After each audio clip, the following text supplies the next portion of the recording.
This was among the stories participants shared at an LGBT talk show hosted by Young Southeast Asian Leaders Initiative, YSEALI, at the U.S. consulate on Friday. LGBT stands for lesbian, gay, bisexual, and transgender. Do you know what LGBT is? Victor Nguyen, the host and organizer of the show, asked a curious audience. Victor, a member of YSEALI, commenced the talk show with the gender unicorn to demonstrate gender and sexuality spectrums. The animation has been adopted and translated into many languages around the world. You can use it to help explain to parents and friends with who you are. He himself once used the unicorn to explain to his mother, who had told him to get medical treatment for loving a man. I posted a lot of pictures of me and my boyfriend online and blocked my mother from seeing all of them, he told VnExpress International. One day, I decided to unblock her and she asked, "What's wrong with you?" What followed was her demanding that I should go to the hospital because she thought I was sick.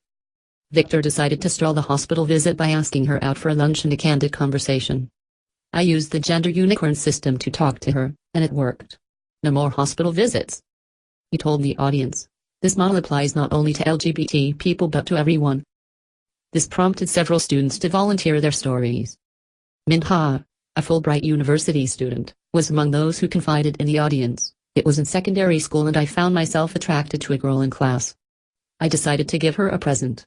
After that, other classmates threatened me via an email that they would tell the whole world that I'm weird. An apprehensive Nguyen decided to find a boy to date.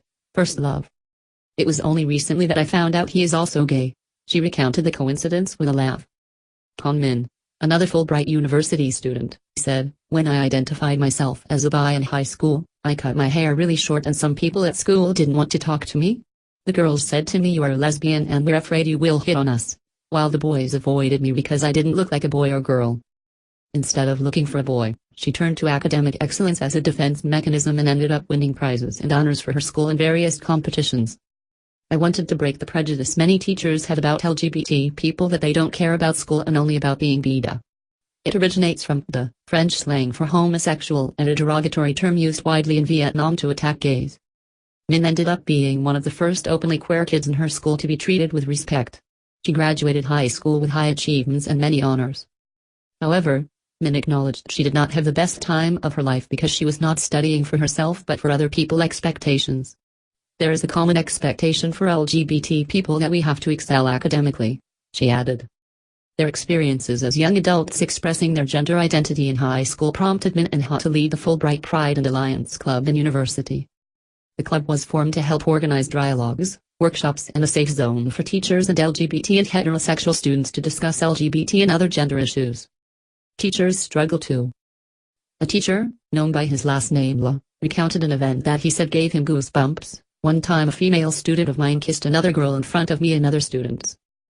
It's not that I found it disgusting, but I didn't know what to do at that point, so I just turned away." La is a former teacher at an international school. His concerns from an educator's perspective dealing with LGBT issues at work sparked off a lively debate at the talk show. Another incident that also perplexed La involved a boy showing other boys how to perform oral sex using a banana right in front of him. "I don't know how to react in these situations. That's why I came to this event." Teachers are held responsible by the school and parents, especially in cases like that. If those two girls kissing or the banana eater were to be recorded on camera or seen by parents or teachers, they would hold me accountable for an action, he said, alluding to the traditional mindsets of Vietnamese parents and school authorities. While some of the audience praised the public display of affection by the two girl students, saying it would go toward countering social stigma against LGBT couples in Vietnam, some raised the question of its appropriateness in a school context and safety. A foreign psychologist, who works as a counselor at an international school in HCMC, joined the discussion, saying, "The two girls can be allowed to kiss if it is okay for a boy and a girl to kiss.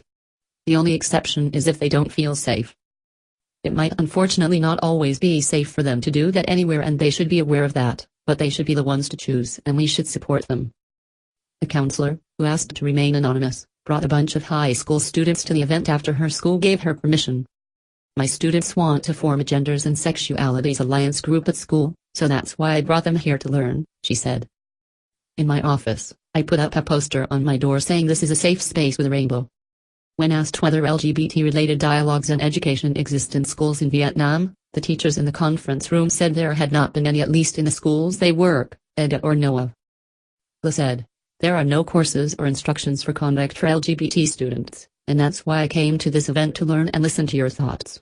I hope that students can sympathize with teachers who are under particular pressure as educators in Vietnam. Vietnam, where gay pride parades were held often in major cities in recent years, has been praised as a leader in LGBT rights in Asia. However, threats to the community still lurk in schools. Surveys report that LGBT people in educational environments in Vietnam suffer from high levels of physical violence, sexual harassment and verbal abuse, according to a report by USAID and UNDP in 2014. There is a lack of relevant educational material and resources on LGBT issues, and social and counseling services, it said.